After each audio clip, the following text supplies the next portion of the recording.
꿈을 마음대로 조작해서 하늘을 날아다니고 환상적인 경험을 마음대로 할 수도 있다는 사실 아십니까? 이는 흔히 우리가 말하는 루시드 드림, 즉 자각몽을 통해서 겪을 수 있는 경험들인데요. 이 루시드 드림이 일반적인 꿈하고는 어떻게 다르고 이 꿈을 꿀 때는 뇌 속에서 어떤 일이 벌어지는지 오늘 한번 뇌과학적으로 알아보도록 하겠습니다. 또한 이 원리를 이용해 루시드 드림을 촉진시켜주는 장치도 있는데요. 이 장치의 원리도 한번 알아보도록 하겠습니다. 안녕하세요. 서울대 뇌과학 박사 뇌근배입니다. 루시드 드림이란 꿈을 꾸고 있는 도중에 스스로 꿈을 꾸고 있다고 인지할 수 있는 그런 상태의 꿈을 말합니다. 따라서 루시드 드림 상태에서는 이건 꿈이네 라고 인지를 하고 스스로 꿈을 의식적으로 조종할 수도 있습니다. 예를 들어 하늘을 날아다닌다거나 자신이 원하는 장면으로 꿈을 바꾸어 버린다던가 하는 방식으로 말이죠. 이러한 자각몽은 누구나 꿀 수 있지만 그 경험을 흔하게 하지는 않습니다. 전체 인구의 약 절반이 평생 동안 한 번 정도 이 루시드 드림을 경험한다 하고요. 정기적으로 이 루시드 드림을 경험하는 사람은 약 20%에 불과하다고 합니다. 다시 말해 이 루시드 드림은 일반적인 사람들에게는 매우 신기한 현상이라는 말이죠. 하지만 일부 고수들은 훈련을 통해서 이 루시드 드림을 아주 자주 꾸곤 한다는데요. 그렇다면 이 루시드 드림이 어떤 뇌과학적 원리 속에서 일어나는지 알아보도록 하겠습니다. 우리의 수면은 크게 렘 수면과 비렘 수면 두 가지로 나누게 됩니다. 보통 꿈은 이 렘 수면 단계에서 많이 꾸게 되며 루시드 드림 또한 이 렘 수면 단계에서 많이 꾸게 됩니다. 첫 번째 렘 수면은 잠이 든 후 약 1-2시간 후에 나타나게 되며 밤이 깊어질수록 시간이 지날수록 이 렘 수면의 길이가 점차 늘어가게 되겠습니다. 루시드 드림 같은 경우에는 이 길어진 렘 수면 단계에서 흔히 발생하곤 하는데요. 이 렘 수면 중에는 눈알이 빠르게 움직이고 뇌가 활동을 재개하면서 꿈이 생생해지게 되는 것입니다. 재미있는 점은 이 렘 수면을 하고 있는 동안 뇌파를 측정해보면 마치 의식이 깨어있는 것처럼 빠른 뇌파들이 나타난다는 점인데요. 실제로 렘 수면기에는 뇌가 감정을 표현하는 영역, 기억을 처리하는 영역, 그리고 시각을 담당하는 후두엽 등이 상당히 활성화되어 있는 것을 확인하실 수가 있겠습니다. 한마디로 신체는 깊게 자고 있어도 뇌는 깬 듯이 활동을 보이는 단계가 이 렘 수면 단계가 되겠습니다. 그리고 이때 생생한 꿈들이 이루어지게 되죠. 하지만 일반적인 렘 수면에서 이루어지는 꿈과 루시드 드림을 꿀 때의 그 뇌의 활동 차이는 존재합니다. 일반 렘 수면 시에는 전두엽, 특히 전전두엽의 활동이 극히 제한적인데요. 이 전전두엽 같은 경우에는 이성적 판단과 자기 인식, 그리고 어떤 규칙을 따르려는 영역이죠. 따라서 이 영역이 활성이 제한되어 있어서 현실 검증 능력이 떨어지게 되고 꿈속에서 터무니없는 상황이 발생해도 그것을 쉽게 믿어버리게 되는 것이 되겠습니다. 반면 루시드 드림이 보일 때에는 이 전전두엽 영역의 활성이 다시 깨어나듯 활성화되는 것을 관찰한 적이 있습니다. 따라서 우리가 이것이 현실이 아닌 걸 자각할 수 있고 조금 더 이성적 판단을 진행할 수 있게 되는 것이 되겠죠. 또한 추가적으로 우리가 루시드 드림을 꿀 때에는 약 40Hz 대역의 감마파가 증가한 것을 볼 수가 있는데요. 이 40Hz 감마파는 우리가 깨어있을 때 자각과 인지 행동에 관련된 뇌파가 되겠습니다. 특히 이 루시드 드림 중에 전두엽을 위주로 한 전전두엽에서 이런 고주파 활동이 관측되는 것으로 보아 꿈을 꾸고 있는 도중 우리 의식이 온라인 상태로 복귀했음을 알 수가 있습니다. 또한 다른 연구에서는 루시드 드림을 자주 꾸는 사람 같은 경우에는 전전두엽과 두정엽을 연결하는 이 연결이 일반인들보다 훨씬 강하다는 것을 확인한 사례도 있는데요. 이는 자기 인지와 관련된 뇌 회로가 강화된 사람들이 조금 더 루시드 드림을 잘 꾸고 있다라는 것을 의미합니다. 정리하면 루시드 드림 상태의 뇌는 일반 꿈 때와는 다르게 부분적으로 각성되어 있는 독특한 상태입니다. 꿈의 내용은 활발히 전개되지만 동시에 내가 꿈꾸고 있다는 메타인지 능력이 돌아온 상황이지요. 재미있는 연구가 하나 더 있는데요. 이 루시드 드림 꿈을 꾸는 동안 눈을 이용해 외부에 신호를 보낸 사례도 존재합니다. 이는 1970년대, 80년대 실험에서 밝혀진 사실인데 루시드 드림에 빠진 어떤 실험 지원자가 자각몽을 꾸고 있을 경우에는 미리 정해진 방향대로 눈동자를 움직여서 신호를 보냈고 이 과학자들은 이때 이 눈 움직임을 포착해서 꿈속에서 의식을 가지고 있는 것을 실제로 확인한 결과가 되겠죠. 최근 연구에서는 한 발 더 나아가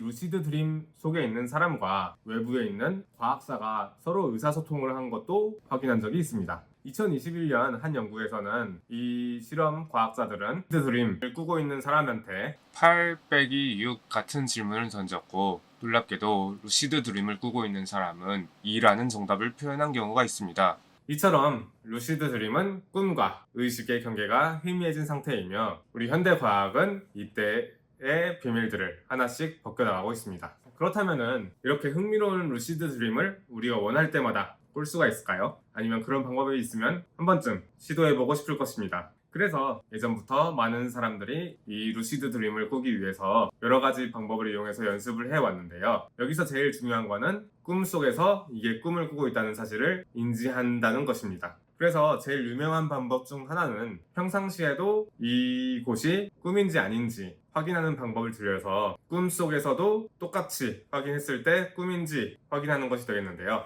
유명한 예시로는 손가락을 손등 쪽으로 꺾었을 때 현실에선 꺾어지지 않지만 꿈속에서 꺾어진다면 나는 지금 꿈속에 있구나 라고 판단을 내리고 드림으로 넘어가게 된다는 것이죠. 다른 방법으로는 새벽에 잠이 잠깐 깼을 때 그 이전에 꿨던 꿈을 기억하면서 다시 꿈속으로 들어가면은 이렇게 해야지 라고 계속해서 상상을 하다가 다시 꿈속으로 들어가게 되면은 루시드 드림으로 빠질 확률이 매우 높다고 합니다. 하지만 제가 오늘 소개시켜 드릴 거는 이런 훈련법이 아니라 과학기술 발전을 통해서 인위적으로 루시드 드림을 꿀 수 있게 도와주는 장치들에 대해서 한번 소개시켜 드리고자 합니다. 마치 SF 영화에서처럼 어떤 장치들을 이용해 꿈을 조종할 수 있는 그런 상상이 되겠죠. 가장 널리 알려진 방법은 꿈을 꾸고 있는 도중에 외부로부터 특정 신호를 보내서 이거는 꿈이야 라고 알려주는 방식들이 되겠습니다. 이때 특정 빛, 특정 신호 아니면 진동 등을 이용해서 힌트를 주게 됩니다. 이러한 종류의 루시드 드림 마스크들은 보통 눈 가리개처럼 생겼는데 내부에 센서와 신호 장치들을 가지고 있습니다. 사람이 렘 수면에 들어간 것을 감지하면 빛, 소리, 진동 등을 통해 꿈이라는 것을 알려주게 되는 것이죠. 이때 빛 신호 같은 경우에는 LED 등을 이용해서 반짝이는 불빛으로 신호를 줍니다. 꿈속에서 이 LED는 번개나 반짝임 등으로 신호가 될 수 있겠죠. 청각 신호 같은 경우에는 미리 녹음된 멘트를 들려주게 되는데요. 전화벨이나 경고음으로 이것을 꿈이라고 알려주는 방식입니다. 일부 장치는 촉각 신호를 진동으로 전달해 주기도 합니다. 손목 밴드나 안대 자체를 약간 진동시켜 이게 꿈이라는 것을 알려주는 방식이죠. 이때 주의해야 될 것은 이 신호들이 잠을 완전히 깨우지 않는 은은한 강도로 전해줘야 된다는 것입니다. 너무 약하면은 꿈속에서의 우리가 인지하지 못하게 되고, 너무 강하면 잠을 깨워버려서 루시드 드림으로 빠질 수가 없게 되죠. 그러면 이 신호들을 렘 수면을 인지했을 때 줘야 되는데 이것을 어떻게 인지하냐? 예전에는 단순히 시간 타이머를 이용해서 90분, 180분 이런 식으로 알림을 설정해서 주는 고전적인 형태가 있었는데요. 요즘 나오는 드림 유도기 같은 경우에는 안구의 움직임을 적외선 센서로 읽는다던가 아니면 뇌파를 아예 측정하는 방식을 통해서 렘 수면을 정확히 인지하고 그때 신호를 주어 루시드 드림을 들어갈 수 있게 도와주는 방식들이 많이 있습니다. 또한 최신 루시드 드림 유도기 같은 경우에는 뇌에 약한 자극을 줘서 루시드 드림으로 유도하는 기능까지 포함하고 있는데요. 이때의 원리는 앞서 제가 설명드렸다시피 루시드 드림 시에는 뇌에서 40Hz 감마파가 크게 관찰된다는 것을 확인한 적이 있습니다. 따라서 40Hz 감마파가 유도되지 않은 전두엽에 TACS라고 부르는 경두계 교류 자극을 주게 되면은 40Hz의 감마파를 유도할 수 있는 결과가 있었습니다. 또한 흥미롭게도 이 40Hz 감마파가 유도된 사람들은 약 3분의 2 정도가 루시드 드림을 경험했다는 보고가 있습니다. 즉, 이 외부 전기 자극을 통해서 루시드 드림을 유도할 수 있다는 말이 되겠죠. 이 외에도 TMS 혹은 초음파를 이용한 연구들도 진행되고 있지만 아직 상용화 단계엔 이르지 못했습니다. 하지만 이런 기기들을 통해서 모두가 루시드 드림을 꾸게 도움을 받지 못했는데요. 예를 들어 2012년 등장한 리미라는 루시드 드림 마스크는 크라우드 펀딩으로 큰 관심을 모았지만 막상 받아서 사용한 사람들은 별로 큰 효능을 보지 못했다. 불편해서 잠만 깬다 라는 평가들이 많았습니다. 많은 전문가들도 지적하기로 지금 판매되고 있는 루시드 드림 보조 장치들은 90년대 과학기술에 머물러 있고 과장 광고에 비해 크게 뛰어나지 않다고 합니다. 쉽게 말해 이마에 자명종을 붙이고 자는 격이라서 억지로 숙면을 방해하기도 한다는 것이죠. 또한 TACS를 이용한 전기 자극 같은 경우에도 그 원리나 메커니즘이 충분히 규명되지 않아서 어떤 부작용이 있을지 아직 위험성이 존재하죠. 결국 루시드 드림 보조 장치들은 보조 수단일 뿐 이거를 통해서 100% 루시드 드림으로 갈 수 있는 마법 지팡이는 아닙니다. 평소 루시드 드림 훈련을 한 사람들이 도움을 받을 수 있는 장치인 것이죠. 여기까지 루시드 드림에 대해서 알아보았는데요. 정리하자면 루시드 드림은 꿈을 꾸고 있는 중에 의식이 어느 정도 돌아온 상태가 되겠고 렘 수면 후반부에 주로 발생하게 되며 뇌의 전전두엽 활성화